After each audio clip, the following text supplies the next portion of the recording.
Capítulo 33. O exército morriguês surgiu séculos antes que qualquer um dos outros tivesse estabelecido uma pedra angular que fosse na fundação de seu reino. Isso era mais uma coisa que os textos sagrados enfatizavam, que os guardiões sagrados, os ferozes guerreiros que acompanharam Morriga na sua jornada pelas terras inóspitas, tinham forças inigualáveis e vontades de aço legadas pelos próprios céus, de modo a garantir a sobrevivência dos remanescentes. Aldrid, que havia se tornado o marido dela e o reverenciado pai do reino, era um daqueles guardiões. Seu sangue de guerreiro corria nas veias de todos nós. A cidadela tinha até mesmo algumas das espadas dos sagrados guardiões exibidas na sala do trono, lembretes da nossa grandeza e unção dos deuses. Por toda a sua história, o exército morriguês havia permanecido grande, e os soldados eram corajosos e honoráveis. No entanto, enquanto eu observava as tropas dalbrechianas repassando seus exercícios e treinando, do meu ângulo privilegiado na muralha do posto avançado, fiquei impressionada com a sua precisão intimidante. Suas alabardas eram empunhadas com uma sincronia formidável, e seus escudos entrelaçavam-se com a facilidade de uma dança aperfeiçoada. A confiança emanava de todos os movimentos meticulosamente orquestrados. Eles praticamente reluziam com intimidação. Nunca tinha visto nada como a sua força e sua disciplina. Entendi por que eles acreditavam no seu poder. Mas eles não eram capazes de ver o que eu via, os números.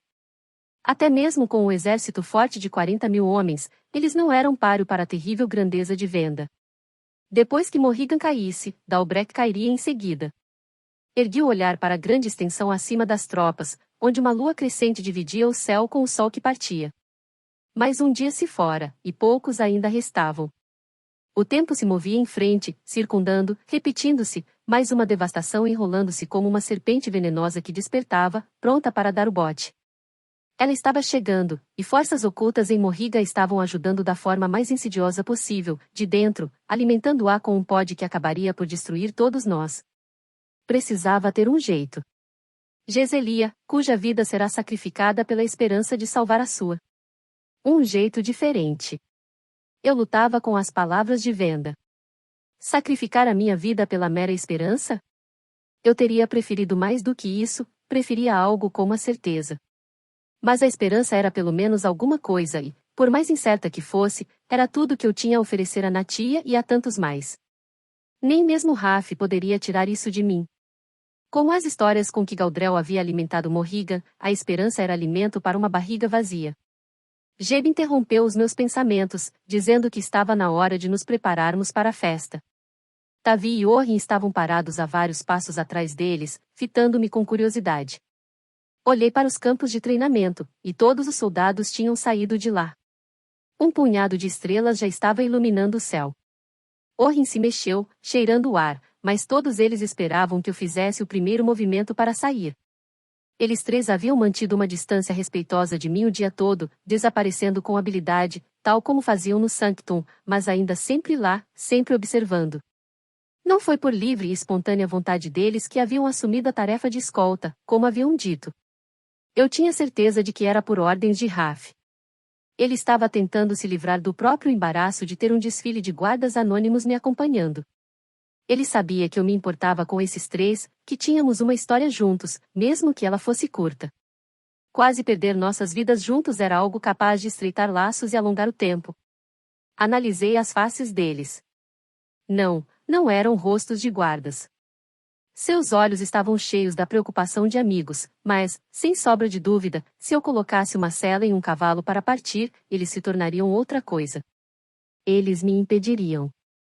Até mesmo sob o disfarce da amizade, eu ainda era prisioneira. Segurei a saia e desci a muralha. Pela primeira vez senti o cheiro de carne assada no ar, e então me lembrei das lanternas sendo penduradas em fios no campo inferior mais cedo, a liteira disposta para a mesa principal, fitas prateadas jogadas entre postes na expectativa de uma festa avidamente esperada por quase todo mundo. Jeb alinhou-se ao meu lado, e Tavi e Orrin caminhavam logo atrás da gente. Jeb ajeitou a camisa, alisou a manga. Puxou o colarinho. Fale logo, Jeb, disse a ele. Antes que a sua preocupação abra buracos na sua roupa. O trono de Raf está sendo desafiado, disse ele, sem pensar, traduzindo em palavras seu pensamento como uma súplica para o seu amigo. Ouvi Tavi e Orrin gemerem atrás de nós, obviamente não satisfeitos com a língua solta de Jeb. Revirei os olhos, impassível. Por causa de querelas no gabinete? Quais são as outras novidades? Não é o gabinete. Um dos generais dele deu início aos procedimentos para tomar o trono. Um golpe de Estado? Diminuí a velocidade dos meus passos. Então a corte de Dalbreck tem traidores também? O general não é um traidor. Ele está dentro dos seus direitos. Está acusando o príncipe Jackson de abdicar, o que todo mundo sabe que é uma reivindicação falsa. Parei e encarei Jeb. A mera ausência dele é interpretada como sendo uma abdicação? Não pela maioria, mas poderia ser interpretada dessa forma, especialmente com o general espalhando boatos e usando termos ainda mais fortes, como deserção. O príncipe ficou ausente durante meses. Meus pelos se arrepiaram. Por que Raf não me contou nada disso? Ambos os coronéis aconselharam-no a não revelar esse fato a ninguém. Divergências dão origem à dúvida. Eu não era simplesmente qualquer pessoa, mas talvez Raf não quisesse que eu duvidasse dele acima do todo mundo. Agora que o general sabe que Raf está vivo, certamente vai interromper tais procedimentos. Jeb balançou a cabeça em negativa. Um general sentindo o gosto do poder? Provavelmente neste momento ele está com o apetite atiçado para a refeição completa. No entanto, Raf tem o apoio esmagador das tropas, cujo respeito por ele apenas aumentou. Não deve demorar muito para subjugar o desafio assim que ele chegar de volta ao palácio, mas essa é mais uma preocupação nos seus ombros. E isso supostamente deve servir como desculpa para o comportamento dele na noite passada? Não como desculpa, disse Tavi, de trás de mim. Apenas para explicar esse comportamento e lhe prover um quadro mais completo da situação. Virei-me para encará-lo. Como o quadro completo que você passou para Raf quando pegou Caden segurando a minha mão? Talvez todo mundo em Dalbreck precise se certificar das suas informações antes de sair correndo e passá-las aos outros.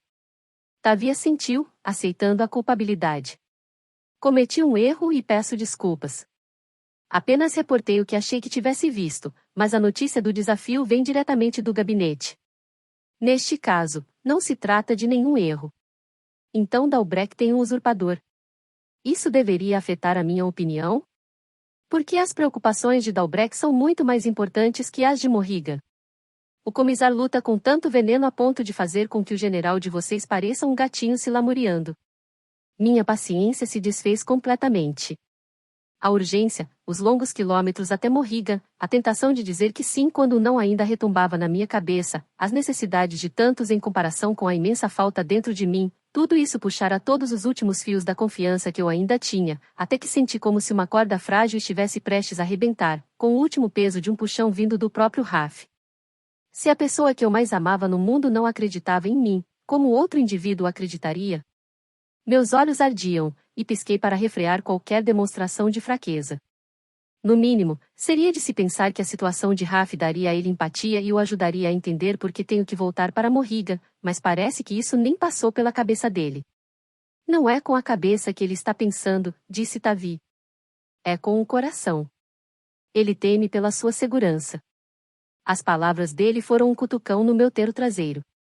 Não sou uma coisa a ser protegida, Tavi, não mais do que ele. Minhas escolhas, assim como os riscos, são meus. Nada havia que ele pudesse dizer. Eu estava certa. Eles me deixaram na tenda. Percy e os outros soldados já estavam estacionados para assumirem os turnos. Vejo você em breve, disse Jeb, oferecendo-me um sorriso hesitante. A primeira dança. Essa será reservada para o rei. Tavi fez questão de lembrá-lo disso. Talvez não. Talvez não houvesse dança alguma. Pelo menos entre Raf e eu. Reis e prisioneiros não dividiam danças, pelo menos não em qualquer mundo de que eu quisesse fazer parte. Eu me deitei cruzada na cama, sem a maioria das roupas, com apenas o suave conforto da minha camisola, anotando os versos da canção de venda que haviam sido arrancados do livro. Depois de tantos anos, eu finalmente estava devolvendo as palavras originais dela ao lugar onde elas deveriam estar. Elas ficaram apertadas na parte de trás da página arrancada. Traída pelos seus. Espancada e desprezada. Ela haverá de expor os perversos. Pois o dragão de muitas faces não conhece limite algum. E, embora a espera possa ser longa, a promessa é grande. para aquela chamada Geselia, cuja vida será sacrificada pela esperança de salvar a sua. Eu me lembrava de todas as palavras que ela havia falado naquele dia no terraço, embora a princípio só tivesse ficado preocupada com a frase cuja vida será sacrificada. Agora, uma outra frase chamava a minha atenção: ela haverá de expor os perversos. Passei os dedos pelas beiradas queimadas do livro, e então, no rasgo furioso da última página que tentará arrancar as palavras da existência, sorri. Alguém me odiava muito ou, talvez, melhor ainda, me temia, acreditando que eu iria expô-lo, ou expô-la. Medo. Fúria. Desespero. Isso era tudo que eu via nessas beiradas queimadas e nessa página rasgada. Eu encontraria uma maneira de colocar lenha na fogueira daquele medo, porque, mesmo embora eu soubesse que o desespero poderia tornar as pessoas perigosas, ele também as deixava idiotas. Expor os mais altos jogadores nessa conspiração era essencial. Se eu soprasse o fogo do medo deles, talvez eles fossem se engasgar e mostrar as cartas que tinham nas mangas. Com uma lisa caminho para contar a eles sobre mim, eu já tinha perdido a vantagem do elemento surpresa. Eles estariam fortalecidos e esperando. Assim, eu teria que voltar aquela informação, pelo menos de alguma pequena forma, a meu favor. Coloquei o livro de lado e espalhei alguns dos travesseiros pela cama, reclinando-me junto a eles, contemplando a forma que eu lidaria com aquilo sem me expor. Eu precisava permanecer viva pelo menos por tempo suficiente para descobrir quem poderia estar conspirando com o chanceler e o erudito real. Talvez um dos lordes dos condados? A influência deles era limitada, mas, se eu tivesse sorte, poderia estar lá a tempo do momento em que o conclave invernal estivesse reunido. Ou talvez tivesse outros no gabinete. O capitão da vigília? O mestre mercante? O marechal de campo? O guardião do tempo sempre olhara para mim com ares de suspeita, e ele, de forma zelosa, guardava o cronograma do meu pai. Seria isso para mantê-lo afastado do caminho deles? Eu evitava o óbvio, meu pai, que havia postado a recompensa a ser paga pela minha prisão. Ele era muitas coisas, mas não era um traidor do próprio povo. Ele não teria algo a ganhar conspirando com o comisar, mas será que era uma marionete involuntária? A solução parecia se passar pelos lacaios que cercavam seus movimentos para falar de forma direta com ele, mas esse também seria um problema espinhento. Será que seria seguro? Enterrei os dedos no cobertor de pele de zibelina que estava ao meu lado, envolvendo a maciez dele no punho cerrado. Havia essa questão da fúria dele, com a qual eu precisaria lidar. Eu me lembrava das palavras de Walter. Já faz quase um mês e ele ainda está fazendo ameaças. Até mesmo o adorado príncipe Walter tivera que ir sorrateiramente pelas costas do meu pai para me ajudar quando plantou a falsa trilha para os rastreadores. Os vários meses que se passaram não teriam diminuído a fúria dele. Eu havia minado a sua autoridade e o humilhara. Será que ele daria ouvidos a alguma coisa que eu tivesse a dizer sem qualquer pingo de provas me apoiando? Eu estava rotulada como inimiga de Morriga, exatamente como havia acontecido com o sobrinho dele, a quem meu pai havia enforcado.